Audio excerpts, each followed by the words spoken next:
পরবর্তীকালে স্বামী বিবেকানন্দ যখন তার জীবনের শেষের দিকে বিদেশি ভক্তদের কাছে বলেছিলেন, there is science in Dhrupad, but in Kirtan there is soul. বলেছিলেন যে mood, M-O-D-E, mood is the soul of music. কীর্তনে আছে ভাব, এবং ভাব হলো সঙ্গীতের প্রাণ। তাই স্বামী বিবেকানন্দ ভবিষ্যতে বিদেশিদের কাছে বলেছিলেন যে ধ্রুপদে রয়েছে সঙ্গীতের বিজ্ঞান অংশ, আর কীর্তন গানে রয়েছে সঙ্গীতের ভাব অংশ। যদি কেউ ধ্রুপদের বিজ্ঞান আর কীর্তনের ভাব এই দুটো মিলিয়ে মিশিয়ে সঙ্গীত পরিবেশন করতে পারে, তাহলে তার দ্বারা পারফেক্ট মিউজিক পরিবেশিত হবে। এটা স্বামী বিবেকানন্দ বলেছিলেন। তাহলে রামকৃষ্ণদেব আগে তাকে বলেছিলেন যে কীর্তনে ভাব আছে, তাই তো তিনি নিজের মত পরিবর্তন করেছিলেন। তা না হলে তো স্বামী বিবেকানন্দ সারা জীবনই বলে বেড়াতেন যে শাস্ত্রীয় সঙ্গীতের সঙ্গে কোনো সঙ্গীতের তুলনা হয় না, শাস্ত্রীয় সঙ্গীতই শেষ কথা। সে কথা উনি বলেননি। স্বামী বিবেকানন্দ পরবর্তীকালে ঘোষণা করেছিলেন যে শাস্ত্রীয় সঙ্গীতে সঙ্গীতের বিজ্ঞান অংশ পাওয়া যায়, মানে হিসেব নিকেশ, কত মাত্রা কত অনুমাত্রা সূক্ষ্মাতি সূক্ষ্ম যে হিসেব, সেটা শাস্ত্রীয় সঙ্গীতে পাওয়া যায়। Science, there is science in Dhrupad, but there is mood in Kirtan. Mood is the soul of music. এটা বলেছিলেন। কীর্তনে রয়েছে ভাব, এবং কীর্তনের ভাব আর উচ্চাঙ্গ সঙ্গীতের শাস্ত্রীয় বিজ্ঞান, এই দুটো যদি মিলেমিশে কোনো সঙ্গীত পরিবেশিত হয়, সেই সঙ্গীত হচ্ছে পরিপূর্ণ বিশুদ্ধ সঙ্গীত।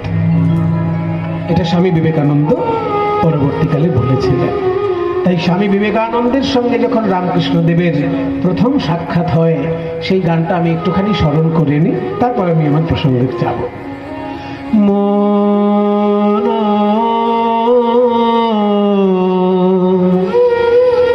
চলো নিজ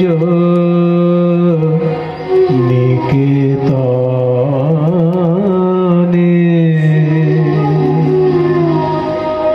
সংসার বিদেশে বিদেশীর বেশে ভ্রম কেন অকারণে, মন চলো নিজ নিকেতনে, মন চলো নিজ নিকেতনে, সংসার বিদেশে বিদেশীর বেশে ভ্রম কেন অকারণে, মন চলো নিজ নিকেতনে,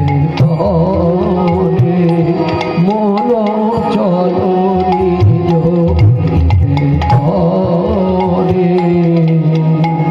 বলছে যে এই যে সংসার, এটা হচ্ছে বিদেশ। এই সংসার বিদেশে বিদেশীর বেশে ভ্রম কেন অকারণে। কোন পথে গেলে ভগবানকে পাবে? লোভ মোহ।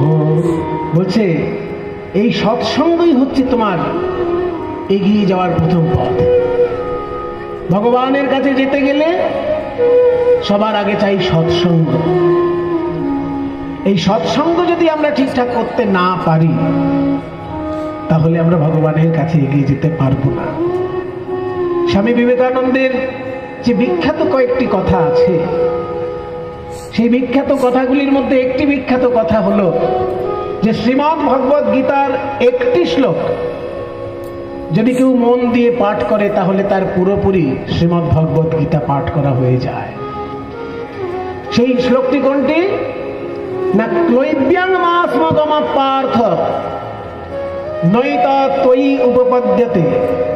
ক্লৈব্যাং মাসমগম পার্থ নৈতা ত্বয়ি উপপদ্যতে, ক্ষুদ্রং হৃদয় দৌর্বল্যং ত্যক্ত্বা উত্তিষ্ঠ পরন্তপ। শ্রীকৃষ্ণ বলছেন গীতায় যে অর্জুন, তোমার ভিতরে এত ক্লীবতা কেন?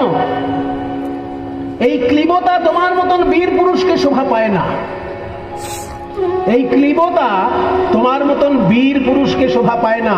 এই ক্লীবতা ক্ষুদ্র হৃদয়ের ক্ষুদ্র দুর্বলতা ত্যাগ করে উঠে দাঁড়াও, অন্যায়ের বিরুদ্ধে রুখে দাঁড়াও।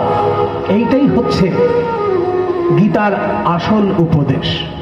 যেখানেই আমরা অন্যায় দেখব সেইখানে যেন অন্যায়ের বিরুদ্ধে রুখে দাঁড়াতে পারি। তাই স্বামী বিবেকানন্দ বলেছিলেন যে অন্যায়ের বিরুদ্ধে যদি কেউ রুখে দাঁড়াতে পারে তাহলেই তার গীতা পড়ার সঠিক সার্থকতা হলো। সমস্ত গীতা পড়া হয়ে যায় যদি একটা শ্লোক পাঠ করা হয়।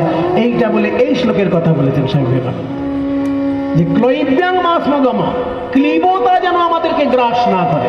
ক্লৈব্যাং মানে ক্লীবতা, সোজা বাংলায় হিজড়ে পোনা।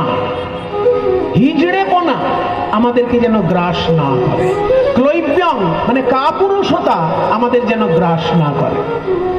ক্লৈব্যাং মাসমগম পার্থ নৈতা তৈ উপবদ্ধতে, তোমার মতন বীর পুরুষ অন্তত এটা শোভা পায় না।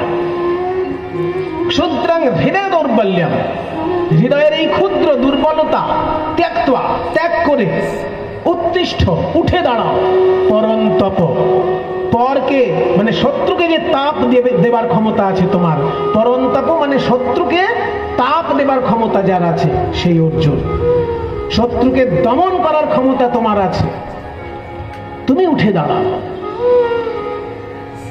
সত্য পথে মন করো আরোহণ, প্রেমের আলো জ্বালি অনুক্ষণ, সঙ্গেতে সম্বল রাখো পুণ্য ধন, গোপনে অতি যতনে। যদি দেখো পথে ভয়েরই আগার,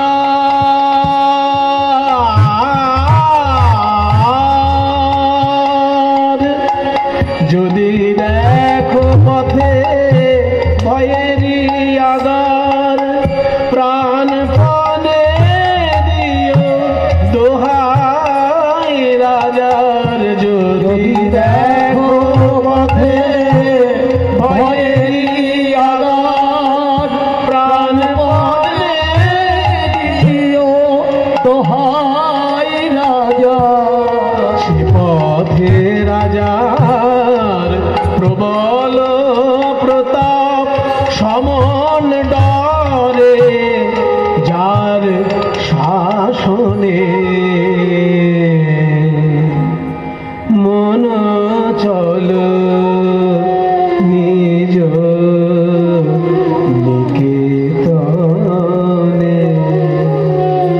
আবার মাইকটা আওয়াজ হলো, বাড়িও না কিছু, ওই দেখো।